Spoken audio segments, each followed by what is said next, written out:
Hi, everyone. I'm happy to be here.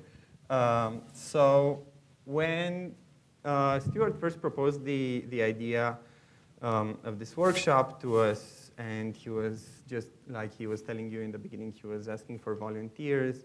We kind of brainstormed a few ideas, and we reached this conclusion together, I think, at that meeting, that even though this isn't the immediate focus of my research, and it's actually the first time I'm talking about this topic in public, ever, like outside my immediate family, this should be worthwhile bringing up just because of the political and, I guess, cultural moment that we're finding ourselves in. As Stewart mentioned, I am originally from Romania. And obviously, as a Romanian and as a European citizen, and now living in the US for a few years, I'm very concerned with the international developments going on and the ways they affect us as a global community, but also the idiosyncrasies of specific situations. So some of my research has to do with very specific communities. Stewart just mentioned that, either in places like the US or Western Europe, where you have migration from Asia, from North Africa, from Eastern Europe, or in the places of origin for these big migrant communities. So I was trying to talk about the connection between Russian propaganda and the Orthodox Church. And at first, I thought I would talk about the broader Orthodox world, but I think it's also valuable to keep in mind that every case study that we discuss is very idiosyncratic, and that strategies that even propaganda makers envision don't always turn out the way they expect. So I thought it would be maybe more interesting to pay close attention to just one case, one instance, which is that of Romania, and the connections between political and kind of religious developments there in the previous few years. So Romania is a country in southeastern Europe, roughly the size of Michigan. It's got 20 million inhabitants. It's been a EU member since 2007. It's the 7th largest country in the Union by population, which makes it a significant actor when it comes to voting, when it comes to making decisions, but also when it comes to, I guess, shifting gears, shifting directions in one way or another, particularly in divisive times like this one. Romania has been a NATO member since 2004 and is currently a key ally of both the United States and Germany. Germany is probably the country in Europe that Romanian leaders are the closest to at this point, and that means it's got politically a very pro-Euro-Atlantic orientation. Some of the background, though, is not that pro-Euro-Atlantic. Romania was a communist dictatorship between the end of the Second World War in 1948, actually, and 1989. Brutal nationalist dictatorship, first sponsored by the USSR, then kind of with ambitions of autonomy from Moscow and very pronounced nationalist character, specifically in the past 15 or 20 years of that, from the late 70s to the 90s. And ever since 1990, it's been a parliamentary republic, and that hasn't always happened that wasn't always easy to handle for the population, but also for, I guess, certain beliefs or religions. These are the religious affiliations. This is the status of the population. It's massively a majority of Eastern Orthodox, Greek, specifically Greek Orthodox Christians, and then Roman Catholic, Calvinist. All of these communities have existed historically on the territory of Romania. Central Europe, Eastern Europe is a space of confluence for many different ethnicities and cultures, so they all got a little bit mixed up, even in seemingly homogeneous societies like the Romanian one. Now you have a 3% Eastern Orthodox there, which chooses to go for the Russian right to recognize the authority of the Russian Church rather than the Romanian Orthodox Church, which has seen a dramatic increase. So this is the 2012 census, 10 years before. Probably Russian Orthodox population in Romania was about 0.5%. So that was an interesting development, all the more so since it kind of coincided with this joining NATO, joining the EU. So it seemed to go kind of counter the main flow of politics. But the evolution is there. And then you have Pentecostal, Greek Catholics, Baptists. There's a good number of Muslims in the country, and Lutherans, which are mostly the old German community, the old Saxon community, which has been brought to Transylvania by Hungarian rulers at the time to kind of colonize the southern Transylvania and consolidate it from threats by the Turks and by the Mongols. Now, these very small number of both Jewish population and Lutheran population have another explanation. In the communist era, when the Romanian state, the Romanian dictatorship, traded citizens against money with both the Federal Republic of Germany, with West Germany, and with Israel. So if you were a citizen of Israel and you had relatives in Romania, you could go take a certain protocol, deposit an amount of money into a bank account per capita, and then you could get a number of people out of the country if they were part of your immediate family. So the dictators figured out they could make some money out of this. And almost 1 million people left the country that way, Germans and Jews. Because it was also not the most enjoyable country to be living in the 70s and 60s. So after 1990, there was a big ecumenical movement in Romania. All of this might sound like a lot of context, but it actually plays into the moment we're currently experiencing. So in 1990, fresh out of communism, which kind of banned the open practice of religion, did not necessarily encourage that, although the Orthodox Church was favored among other churches which were straight off banned. The communist rulers of Romania, like those of the USSR, realized that in order to keep the population engaged, the Orthodox Church was so influential that they had to keep it around. It was too dramatic of a shift. It was just not it was not out there. You couldn't talk about religion the way we talk about right here. But people were getting baptized. People were celebrating holidays at home. They were going to church sometimes. And all of a sudden, in 1990, both the population and the Orthodox Church faced a dilemma. First of all, the Orthodox Church was asking themselves, okay, how do we now justify our collaboration with a dictatorship? And then the population was kind of asking themselves the same thing, because about 600,000 people had been part of the secret police apparatus just one day before the revolution. More than 4 million citizens, which was a fifth of the country's population, were members of the Communist Party.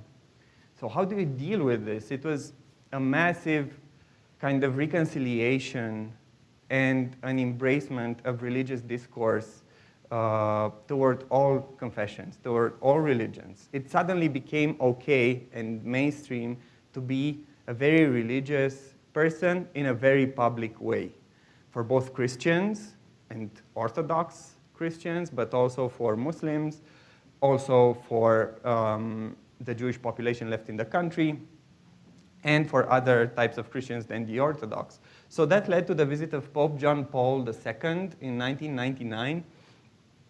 This was the first visit of a pope to a majority Orthodox territory since the Great Schism of 1054. So this was the first time in 1,000 years that you would see a pope visit an Orthodox territory. It was seen as a big deal at the time, both in the Catholic and in the Orthodox Church. But the Church of Russia specifically did not look at this event favorably. This was sponsored by the Patriarch of Constantinople, the Greek Church, and also by the Western-oriented Romanian politicians at the time, and embraced by the church as a way to kind of redeem themselves again because of that kind of collaboration with the dictatorship, reparation toward the Catholics in the country. So, yeah, that was the story of the 90s. So there was this incredible moment of approaching, and I remember approachment between the two religions. And I remember passing by the place where this was happening. This was also on Romania's Old Kingdom national holiday, which coincides with the Day of Europe, so May 9th. This was a very highly symbolic date. 10 years since the Romanian Revolution, almost 45 years since the end of World War II, almost 1,000 years since the Great Schism. So a lot of people there in the great crowd shouted unity. So there was this belief, I think for 2 days, that the Roman Catholic and the Orthodox Church could actually blend in. And the leaders of the churches encouraged that, at least in their public speeches at the time. So now we're going to jump over in time back to that year, 2007, that I referenced. So this is Romania's previous patriarch. So the way the Eastern Church works is there's no pope. Every church is autonomous. Every church is independent. So basically, it's a game of influence, but it's not a game of power in the way the Catholic Church works on. You cannot, if the Patriarch of Moscow says something, obviously a lot of people will listen to him, but they don't have to follow him. The Romanian Church is independent, the Armenian one is independent, the Serbian one, the Bulgarian one, and so on. So that's important to keep in mind. As we look at this thing that also intrigues me from merely a citizen point of view, in 2007, when Romania joined the European Union, we only had a few national, kind of federal-like holidays. New Year's, the national holiday, Union Day, May Day, which is, I guess, inherited from previous regimes. It's a big celebration in Eastern Europe. It's the equivalent of Labor Day. And then we had the Easter and Christmas days off. Now in 2018, this is the amount of national holidays that we have. And you can look at, some of them are secular, like the Union of the Principalities, which is a nice extra Union Day. But others are the Pentecost, International Children's Day, another nice remnant from, I guess, the days of the Socialist International, from the Soviet kind of era. But then we have the Assumption of Mary, St. Andrew's, and then again, obviously, Christmas. So that always makes me feel uneasy. I always wonder, what about the other 17% or the 20% of the population who doesn't really care about these Orthodox? Even I'm an Orthodox, but I am not a terribly religious person. So there's something to be read into why so many Orthodox-oriented holidays in the country that intrigues me. And this was primarily out of a need to kind of match the amount of national holidays that they get in Western Europe. In Eastern Europe, we were a working class. We didn't get that many holidays. So actually, when they had to do that after Romania entered the EU, it was exactly the year when there was a significant shift in patriarchs in the Romanian church. So this is Daniel I. He's the current patriarch of Romania. He was the second in command before, so back when Pope John Paul visited, he was one of the key people, but not the main leader at the time. So he has an interesting bio. Early in his career, he studied in France and Germany and got his doctorate in philosophy and Protestant theology from the University of Strasbourg. His PhD dissertation looked at what he saw as the critical state of Christian theology in late 1970s Europe. So he was in Western Europe, a Romania theologist writing about this stuff, and then he continued on to both be an admin, a high-ranked official in the Romanian church, but also a professor at the Ecumenical Institute at Basel in Switzerland.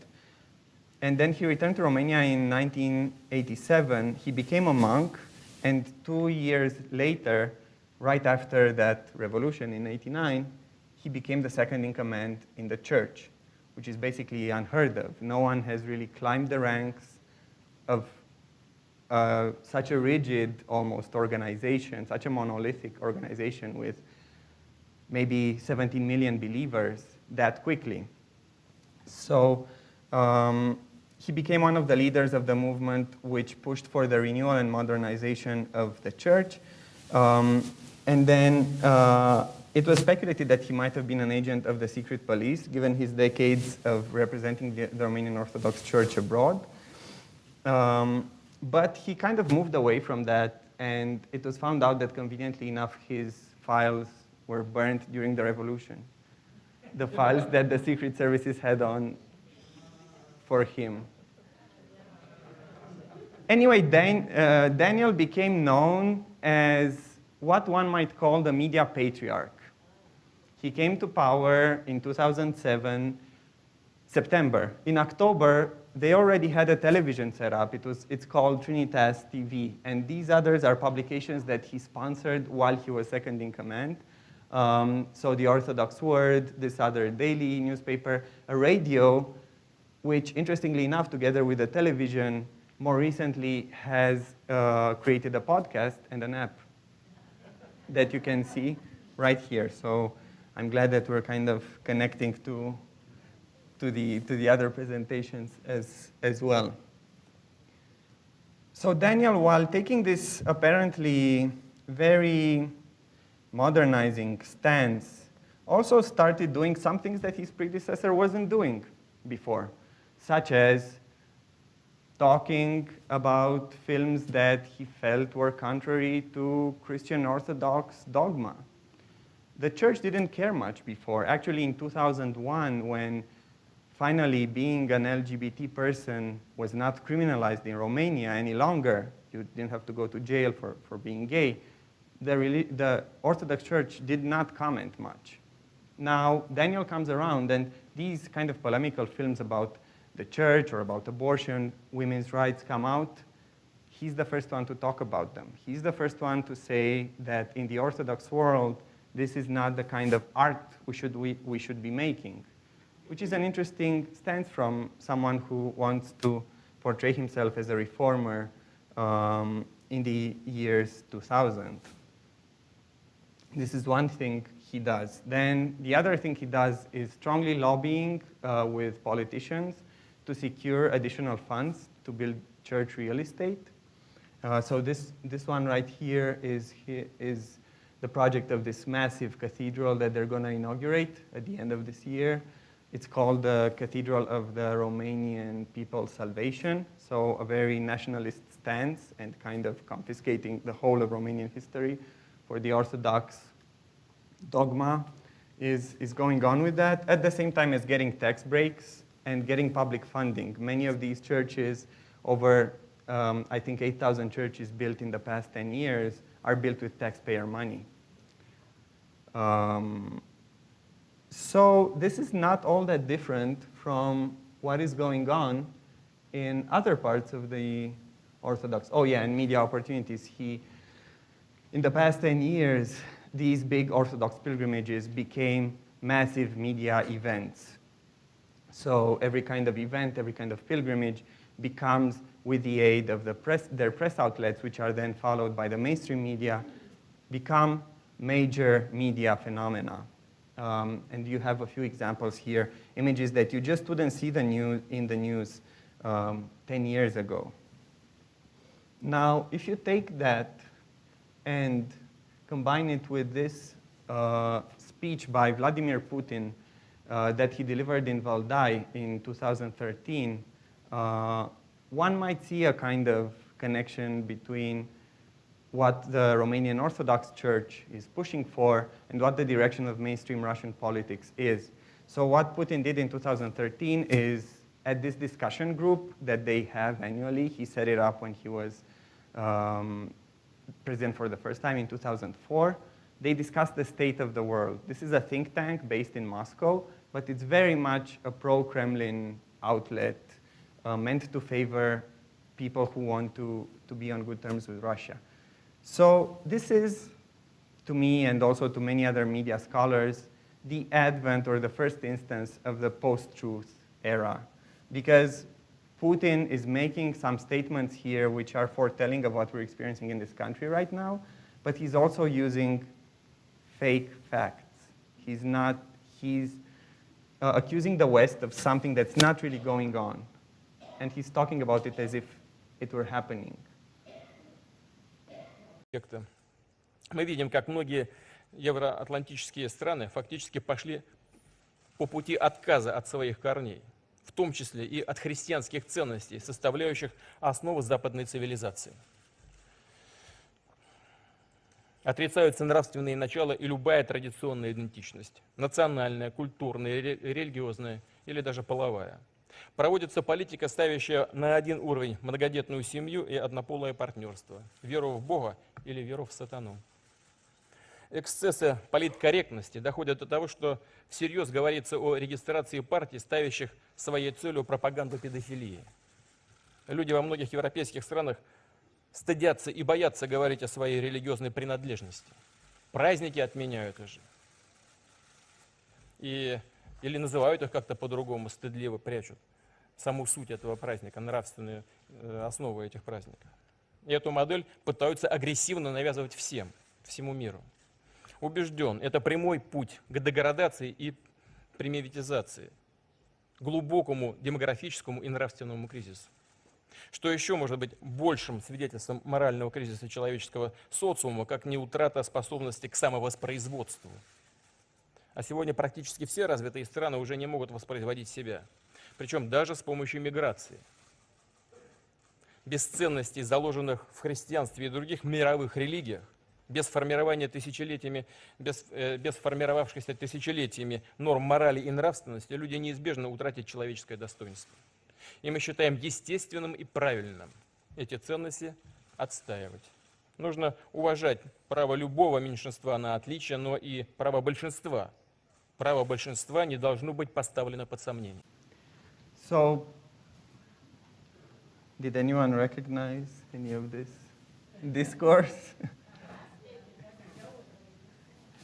Yeah, exactly. And that is because politically, Putin is what Putin is proposing is a form of Eurasianism. So this is a doctrine that emerged in 1920s, and it was Orthodox inspired by emigres from the former Russian Empire after they had to flee Moscow, after the Bolsheviks came to power and the USSR was constituted.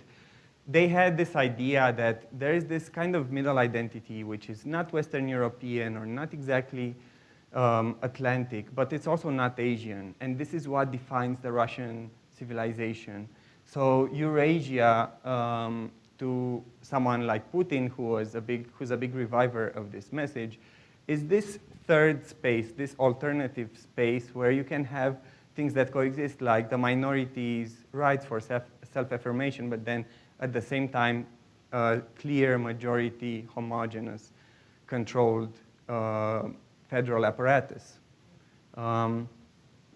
So this is really what he affirms his foreign policy to be based on in this speech, and he doesn't care. These aren't real facts.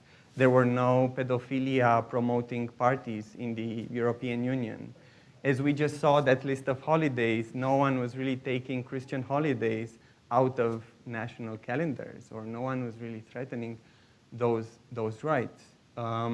there's no kind of threat from the LGBT community to the demographics of European countries.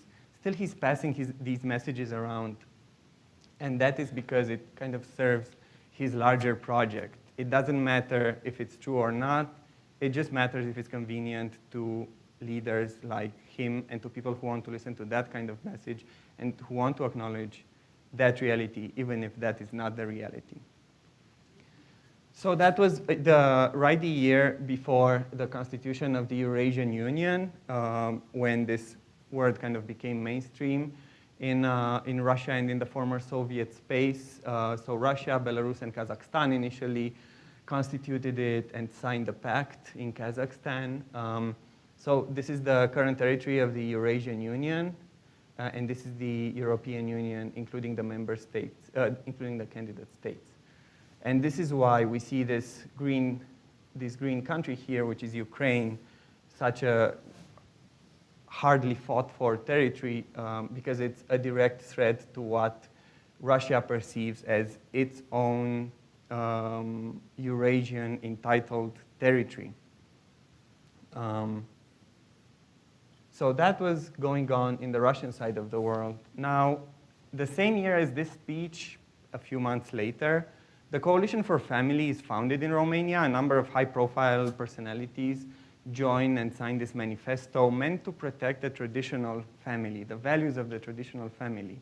Now, their main claim was that the constitution should be modified so that if people want to get married, the constitution clearly specifies that marriage is a partnership between a man and a woman. Because what the Romanian constitution says now is that it's a partnership between two people. It doesn't mention gender, it doesn't mention any kind of other determinants. So they aimed at collecting 3 million signatures to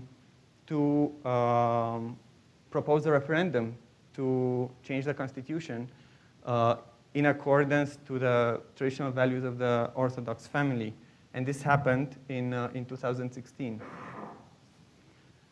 Now, shortly after the coalition was founded, we had the first instance probably of the Romanian Orthodox Church getting involved in the presidential elections. We had the Orthodox candidate. In 2014, for the first time, you had a high-profile presidential contender branding himself as coming from the Orthodox majority, and that being a highly enough, denominator to recommend him for presidency. And the Patriarch and the church pretty much supported him. It was this guy on the left, Victor Ponta. His opponent, and why the church got into this game in the first place is interesting, was Lutheran and part of the German minority in the country, Klaus Johannis on the right. Johannis won, which is a big upset for the church, for Ponta, who was prime minister at that time and clear favorite, but just enough of the civil society, I guess, mobilized so that the vote was turned around. It was also very early on in this kind of Orthodox-centric rhetoric.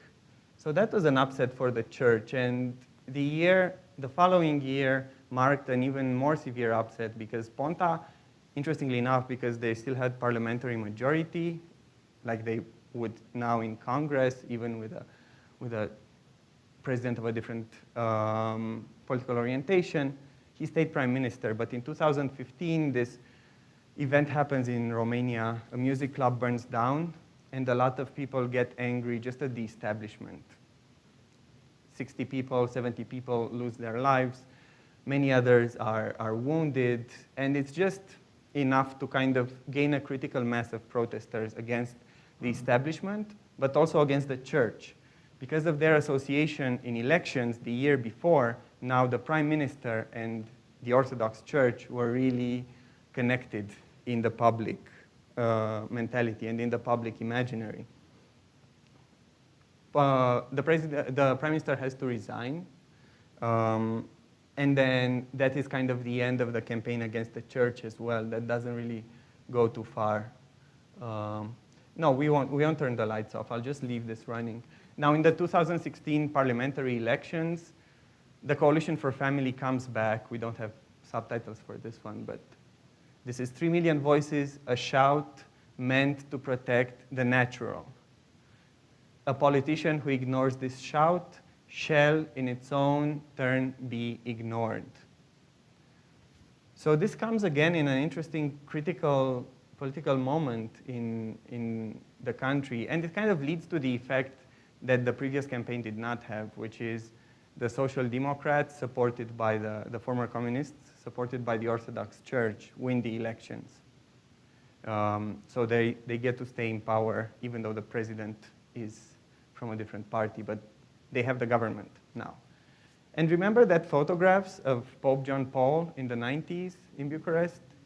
This is the major media event of the Romanian Orthodox Church of the 2000s, which is the visit of Patriarch Kirill of Moscow in Bucharest, which was a big, big event, as big, it was as highly promoted, as highly advertised in all forms of media as the Pope's visit had been.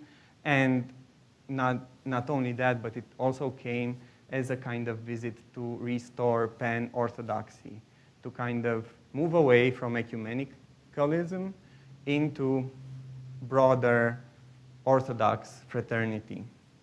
So this just happened last fall. And now Kirill, you might or might not be familiar with this, but he's a very close ally of Vladimir Putin. Ever since he became the Patriarch of Russia in 2009.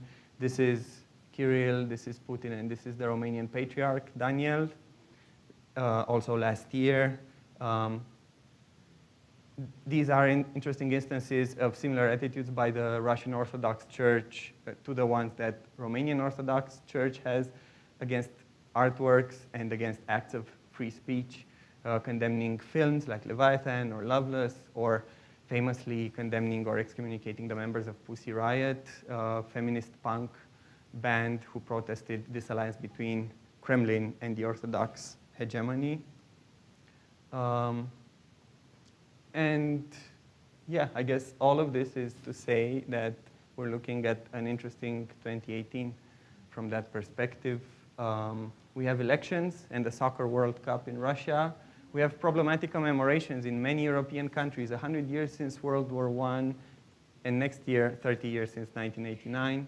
Many of these things don't really go together. So for Romania, for example, Romania is seen as a winner of World War I. Its neighbor, Hungary, pretty much commemorates that and sees it as a moment of loss, and so on. Thank you, John. Thank you.